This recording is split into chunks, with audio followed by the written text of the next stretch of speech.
If there's any city in America for making history a scenic attraction, it's Boston. But local history also has another side, less picturesque, more commonplace, or even more seedy.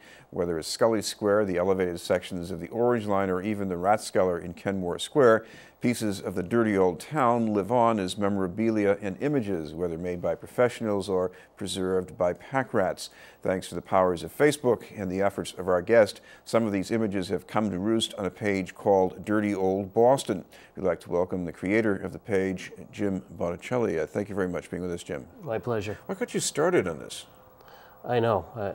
I had no clue it would turn into what it's become. And I've got, what was it, 12,000 plus people coming to this page? The last count was 12,300, and I check it about every 2 hours. Well, I'm starting to do that too.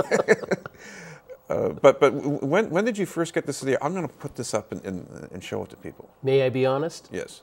I stole it. And I'll tell you how I stole it. On Facebook, there's a page called Dirty Old New York 1970s. And a friend of mine posted something from that page. And the first thought that went into my head was that if they can do it, we certainly can too. We're an old, dirty city, or we were at one time. And I started it right then and there. Now, I have to admit, these are not just the bad side of Boston. There are images here. Some of them are not even that gritty, like the interior of Blindstrips, for example, in South Boston. But there are quite a number of different types of old and maybe not so cute here. Yeah. It's a variety. It's not all dirty. No, it's not all dirty, but it's a different time in the city. Is what we're trying to reflect. Pre-gentrification. Before the Orange Line came down, that's kind of our guiding time period. So once the Orange Line came down, the light poured into that part of the city, and people said, "Oh, look at Washington Street! What a beautiful street!" Whereas before, they went, "Oh, look at Washington Street with the L over it." But I mean, these photos, they have a way of triggering memories. You see one of those Orange Line shots, and it might have been in Charlestown, maybe, with the store underneath it where it says Meatland. And I can imagine something. Oh, I remember that place. Oh yeah, people remember. We have people that grew up here, that literally grew up here and are much older now, that remember so many things that I didn't even know myself. What about the kind of response you get? Is there anything that people seem to be flocking to, whether by comments or like symbols or anything like that? For every picture we post, we get a lot more people respond to it by either liking it or commenting on it than we expect almost every single picture now. It's gotten to that point. Well, there were some pictures that do show how the past was dramatically different from the present. One of them is right in Kenmore Square, a picture of the Ratskeller. That was a well-known nightclub into the 1980s, and you've got this picture of it there, so I'm sure you must have got some people who remembered something they did back in the 80s. Yeah. That's probably one of the areas that gets the most response, because all ages seem to remember it. I mean, it was big in the 60s with Barry and the Remains and the early Jay Giles band when they were called the Hallucinations. It was big in the 70s with Willie Alexander and the pre-punk rock movement and then the punk rock movement. It was big all along, and then it closed and it became this great big glossy Eastern Standard bar, $12 cocktails. Nice, but not the Rat. Craft cocktails, no less. But in the old days, you had Narcissus across the street. There was a movie theater. Yes, there were college students then too, but there are all these other people mixed in at the same time. Yeah, it's become a less family-oriented city over the period of time since the period of time we cover, and now, I think. One of the things that's apparent from even the image on the top of your page here from Scully Square, but also from one of the other pictures, the old Dunkin Donuts, and that is about brand names. Today, they might be colorful, but they're more discreet. In those days, they were really in your face. Dunkin Donuts, huge sign there. Right? They're big. Yeah, big signs. Remember the one at the corner of Market in North Beacon?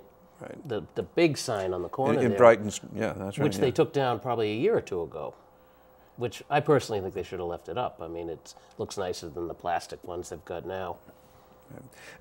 Talk about some of the other things going on, because I also couldn't help but be intrigued with some of the faces of the children's program stars in Boston, Bob Emery, Rex Trailer, Bozo the Clown, Major Mudd. Yeah, Major Mudd. We got a nice one of Major Mudd standing at the entrance of the Sumner Tunnel early on. Actually, we just got a new administrator who's organizing all the photos into albums so people can actually go and look by neighborhood or by type or something to that effect. She's working on it right now. She works out of LA, but she's a Bostonian.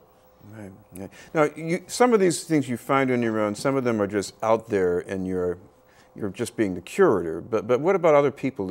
You getting other people who just simply come to the page and says, I've got something at home or whatever, or I found something on the internet, so I guess I can just upload this too? Yeah, they just do it.